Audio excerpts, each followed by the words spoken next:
J'adore parler de la rebelle intérieure parce que beaucoup de femmes que j'accompagne en ont une très forte. Souvent, même sans le savoir. Et si tu te reconnais dans ce profil, je sais ce que je devrais faire, mais je fais l'inverse. C'est probablement ta rebelle intérieure qui agit en arrière-plan. Je me souviens, l'une de mes clientes m'a raconté une scène qui illustre parfaitement ce mécanisme. Elle s'était inscrite à un stage de méditation et l'instructeur, 24 heures avant, lui avait envoyé un message qui disait pas d'alcool ni de caféine dans les 24 heures avant le cours. Initialement, de base, elle n'avait pas l'intention d'en boire. Mais le simple fait de lire «Tu n'as pas le droit» a suffi. Le petit verre de vin au frigo est soudainement devenu irrésistible. Pourquoi? Parce qu'elle a senti qu'on lui retirait son choix. S'il n'y avait pas eu cette consigne, elle n'y aurait même pas pensé. C'est ça la rebelle intérieure. Elle réagit à la perte perçue de liberté, pas à la logique. On appelle cela le PDA. Désolé d'avance pour mon accent anglais, mais le PDA signifie le Persistent Desire for Autonomy. En gros, le désir persistant d'autonomie. Autrement dit, ce besoin de liberté est si fort qu'il peut faire rejeter même les choses qui seraient bonnes pour toi. Et ça arrive tout le temps. Quand une femme décide de changer son alimentation ou reprendre le sport, sa rebelle perçoit ça comme une menace de liberté et tout en elle se crispe. C'est ce qui se passe aussi dans la relation à la nourriture. Les compulsions, les craquages, les tant pis je mange tout ont souvent cette saveur de rébellion. Dans le moment, c'est une micro-libération. Je fais ce que je veux, je me fiche des règles. Ce n'est pas rationnel, mais c'est puissant émotionnellement. Et cette sensation de liberté devient vite addictive. Dans une autre situation, une autre cliente m'a raconté que pendant son cours de sport, le coach ne cessait de lui dire « Allez, plus fort, pour moi !» Et elle m'a fait part que cette simple phrase qui peut pour toi te paraître anodine, à cause de ça, chez elle, il s'est passé quelque chose. Quelque chose en elle s'est braqué. Et elle s'est dit « Non, je le fais pas pour toi, je le fais pour moi. » C'est ça la rebelle. Elle veut bien se dépasser, elle veut bien faire plus d'efforts, mais à ses conditions. Et c'est pareil avec la nourriture. Quand une femme se dit « je ne dois pas manger ça », sa rebelle réagit immédiatement et se dit « ah oui, regarde-moi bien ». Mais il n'y a pas qu'elle. Il y a aussi le cerveau de survie, celui qui réagit au manque alimentaire, surtout après des années de régime et de contrôle. Quand la peur du manque et la rebelle s'allient, elle n'a aucune chance de résister. Et ce n'est pas un manque de volonté, c'est un conflit intérieur entre deux parts d'elle-même. Petit aparté avant que je ne poursuive, si cette vidéo te plaît, n'hésite pas à la liker, à la commenter, à la partager. Par la même occasion, pense à t'abonner, ça me donne un maximum de force pour continuer à te produire un maximum de contenu de très haute valeur. Tu vois cette situation que je viens de te décrire? C'est souvent à ce moment-là que mes propres clientes comprennent. Elles ne sabotent pas leur évolution, elles défendent inconsciemment leur liberté. Et c'est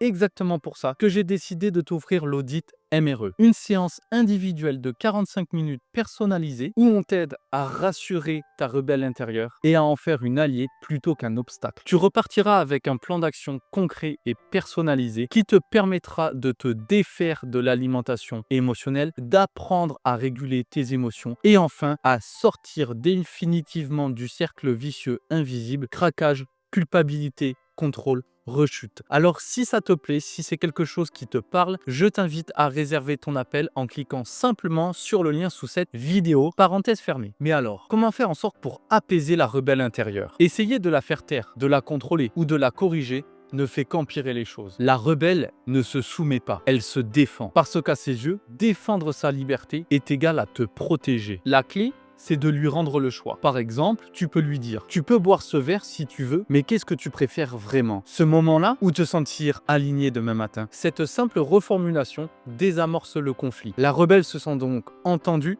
et cesse de lutter. Maintenant, laisse-moi t'expliquer d'où vient cette rebelle. Plus la rebelle intérieure est forte, plus il est probable que petite, on ait beaucoup contrôlé ton comportement ou tes émotions. Les femmes élevées dans des milieux stricts ou hyper exigeants, ou celles qui ont dû jouer un rôle pour être aimées, développent souvent une rebelle très sensible à la perte de liberté. Cette part s'est construite pour protéger ton identité profonde, celle qu'on n'a pas toujours pu exprimer. La libération ne vient pas du contrôle, elle vient de la capacité à choisir. Apprendre à dire oui ou non sans tension, à écouter sans obéir, à écouter sans se perdre. C'est ça un appétit régulé. Et c'est la base de la vraie liberté émotionnelle. Si tu te reconnais dans cette lutte, entre la part de toi qui veut avancer et la part rebelle qui rejette toute contrainte, alors l'audit MRE est entièrement fait pour toi. Une nouvelle fois, je te laisse cliquer sur le lien sous cette vidéo. J'espère que cette vidéo t'a plu. Dis-moi ce que tu en as pensé dans les commentaires. Et nous, on se retrouve très bientôt pour une prochaine vidéo. Ciao, ciao!